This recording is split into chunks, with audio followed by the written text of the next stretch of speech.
Kementerian Kelautan dan Perikanan (KKP) bersama TNI Angkatan Laut, Polri, dan Kejaksaan Negeri Langsa menenggelamkan sebuah kapal ikan asing berbendera Malaysia. Penenggelaman yang dilakukan setelah adanya putusan Pengadilan Negeri Langsa karena terlibat pencurian ikan di perairan Indonesia dilakukan 12 mil di perairan Kuala Langsa, Provinsi Aceh dengan cara diledakkan menggunakan dinamit berdaya ledak rendah.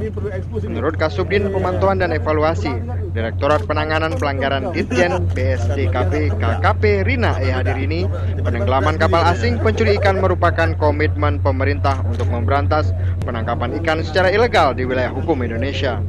Dari Kota Langsa, Syed Maulana melaporkan untuk Aceh Video. Kemarin itu sampai berapa?